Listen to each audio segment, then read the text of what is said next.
स्वभावचिन्मयानन्दं कृपापूर्णं जगत्पतिं हरिषड्वर्गजेतारं नित्यानन्दगुरुं भजे. Today we will enter into few sutras.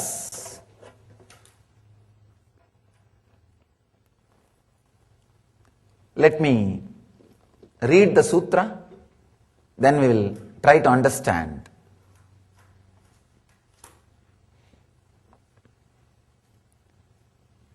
I am giving you only the English translation. Blessed one, as senses are absorbed in the heart, reach the center of the lotus.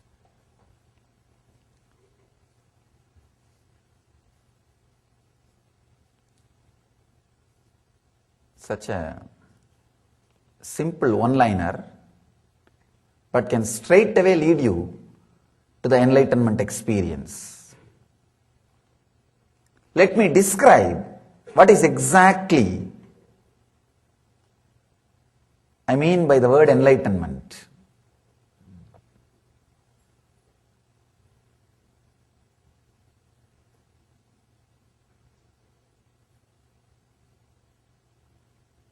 Ramakrishna says beautifully, whenever I try to explain exactly what is enlightenment, I am blocked.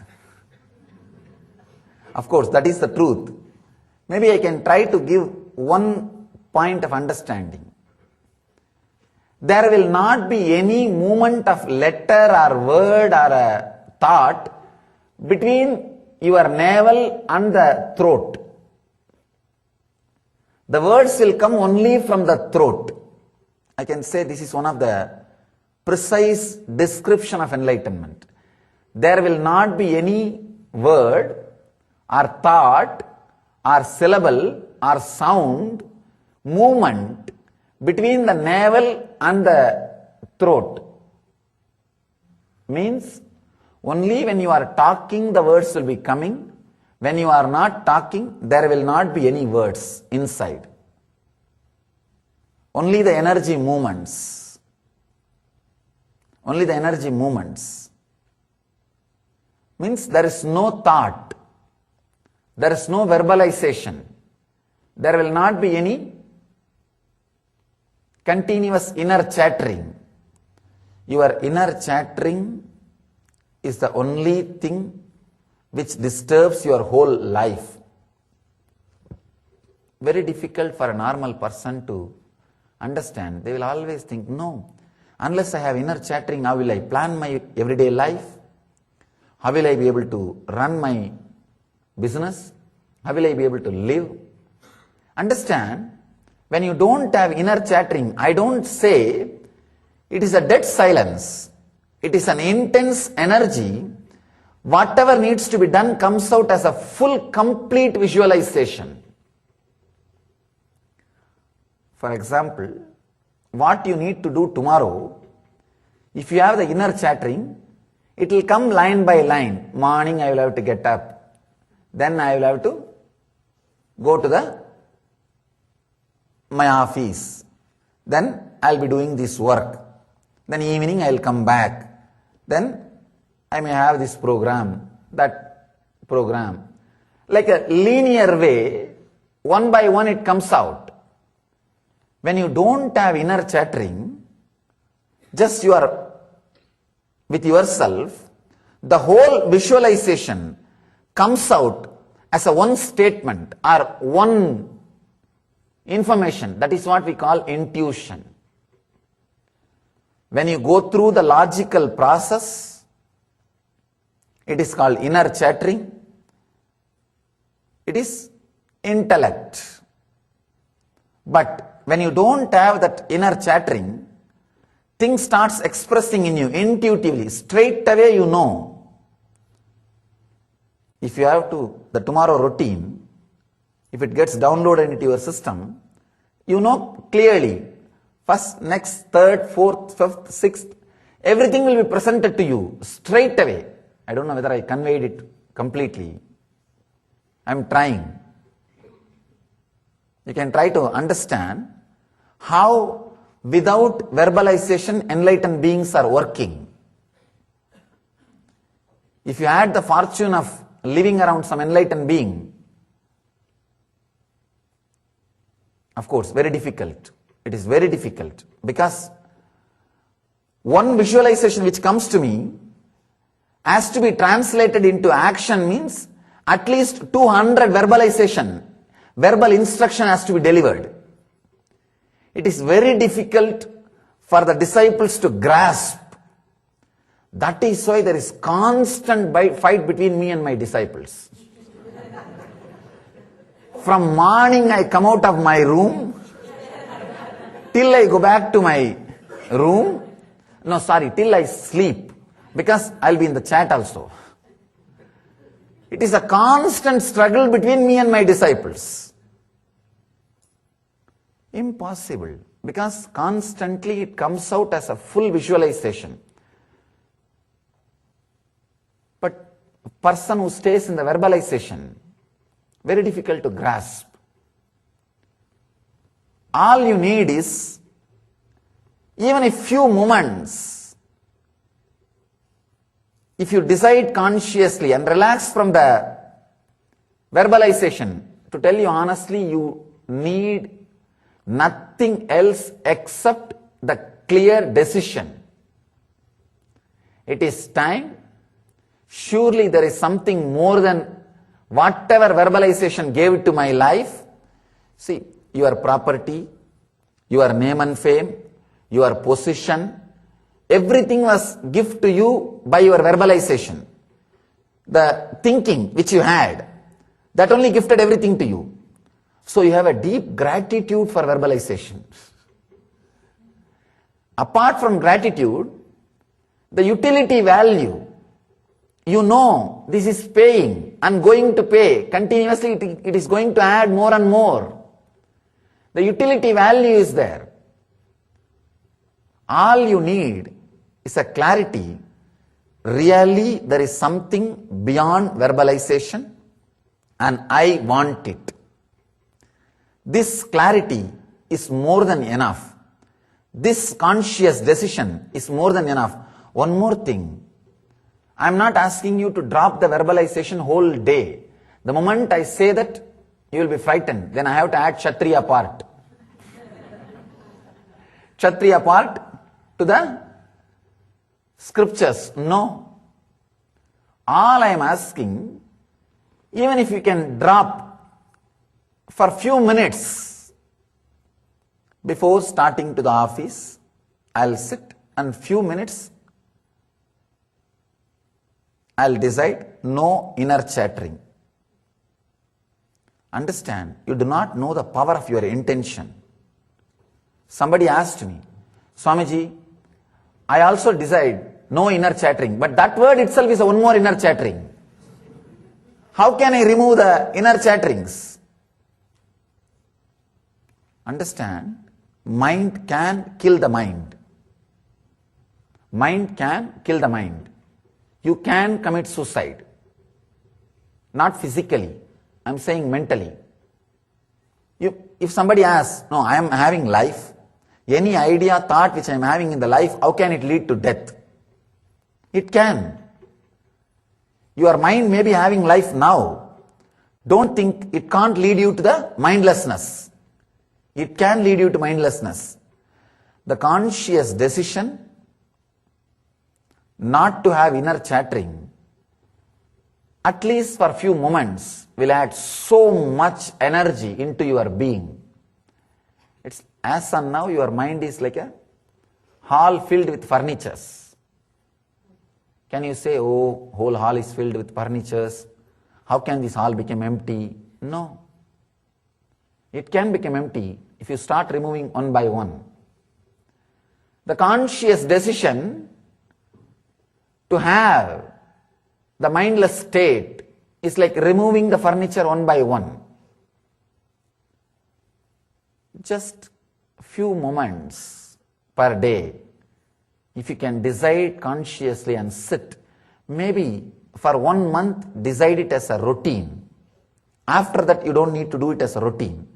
After that you will see the very taste calls you back. The very taste calls you back. After 1 month drinking, you don't need to decide, you need to drink. The very taste will call you back.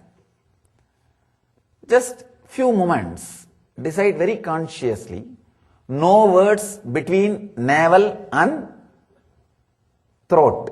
That is the area the words will be moving when you are not talking. From Manipuraka chakra to Vishuddhi chakra, that is the area the words will be constantly moving, even when it is not needed.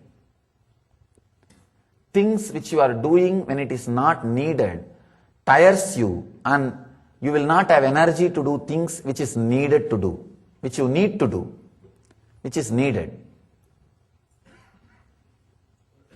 The constant inner chattering will tire you.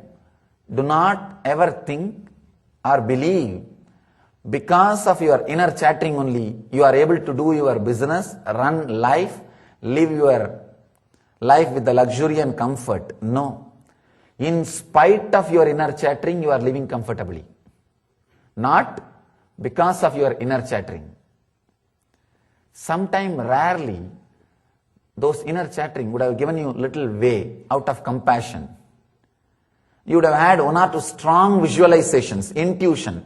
Only those decisions which you made out of intuitions will be responsible now for your wealth, for your comfort, for your luxury, for your happiness in the life. You can just look back and see the major successful decisions. When those things happened in you, you might have been in a high mood, or the mood in which there was no thoughts. Only those decisions bring joy, peace and bliss. Understand, enlightenment means not having any letter, word, sound, vibration between navel and Vishuddhi. That's all.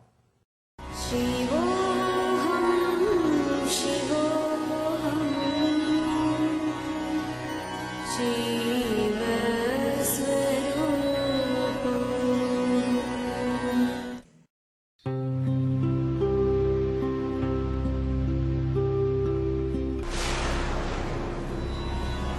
Shivoham, Shivoham,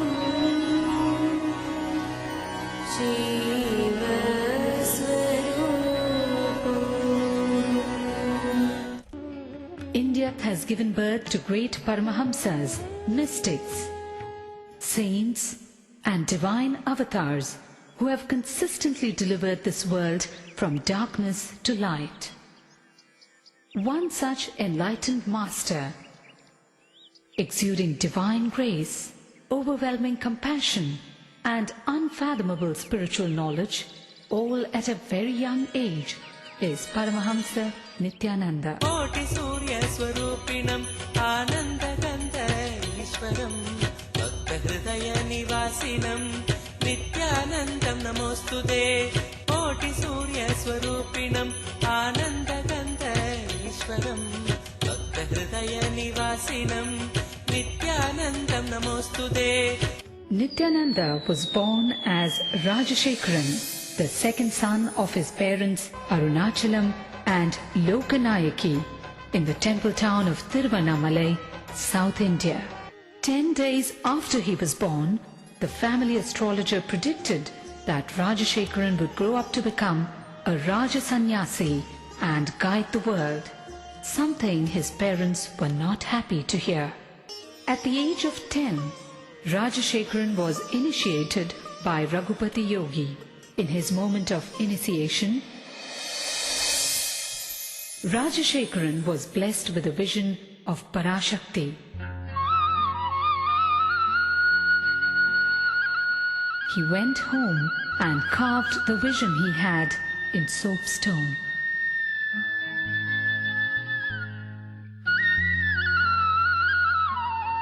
One day, Rajashekharan was found etching a complex shape on a copper foil. It was the sacred Shri Chakra. The Shri Chakra is believed to be a diagrammatic representation of the cosmos. Shri Ramana Maharishi, Shri Ramakrishna Paramahamsa and Sharada Devi were sources of inspiration for young Rajashekaran. At the age of 12, on the sacred day of Buddha Purnima, Rajashekaran had an intense encounter with the divine, an out-of-body experience that was to change the course of his life.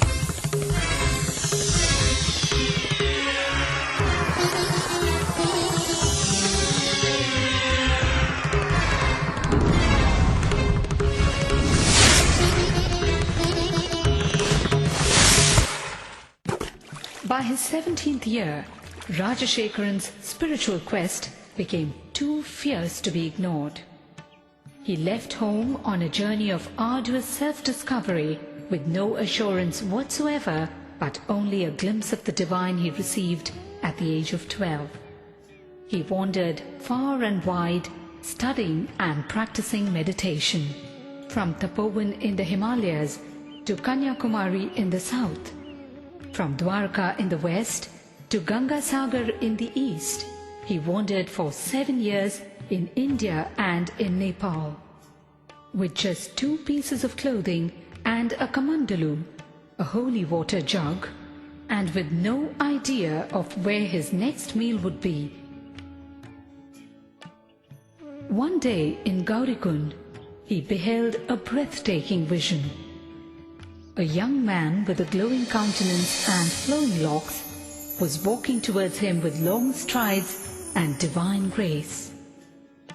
Wonderstruck and gazing at him, Rajashekaran realized that this was none other than Mahavdar Babaji, the enlightened master dwelling in the Himalayas for thousands of years in perpetual youth. It was this great saint who looked at him and uttered the name Paramahamsa Sri Nithyananda, an enlightened being in a physical body, young at heart but wise in mind. Rajashekaran undertook years of rigorous penance, intense meditation practices, and in-depth study of yoga, tantra, Vedanta, and Shaiva philosophies before he attained the ultimate state of consciousness, the state of Nithyananda, or eternal bliss. Word of the charismatic saint rode the winds in every direction. People visited Nithyananda from far and near. Effortlessly, he won their hearts. The time had come, and Nithyananda was ready to execute the real purpose of his divine birth, the purpose as a guru, as a master to the entire humanity. Life Bliss Foundation is his worldwide movement to spread his message of meditation and inner bliss. With its spiritual nerve center in Bangalore, India, and its Western Hemisphere headquarters in Los Angeles, USA, it operates through 1,000 centers and over 78 upcoming ashrams in 30 countries, causing transformation of humanity through transformation of the individual. How does one describe this great master? The charm of a child, the healing hands of a doctor, the compassion of a mother, the wisdom of a guru. To those who struggle under the many burdens of life, his presence itself is the answer they seek. In his arms, thousands find refuge, the ailing, the needy, and the seekers of God. The Master is an invitation to a journey inwards.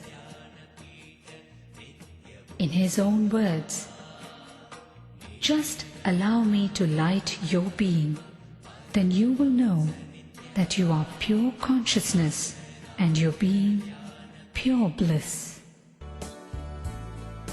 Nityam Sharanam Gacchami, Dhyanam Sharanam Gacchami, Anandam Sharanam Gacchami, Nithyanandam Sharanam Gacchami.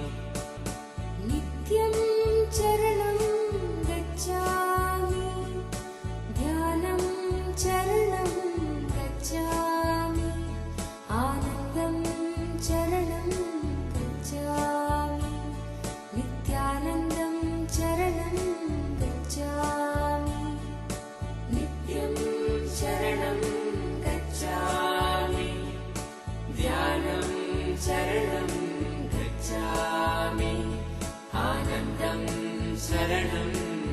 गच्छामि नित्यानन्दं शरणं गच्छामि नित्यं शरणं गच्छामि ध्यानं शरणं गच्छामि आनन्दं शरणं गच्छामि नित्यानन्दं शरणं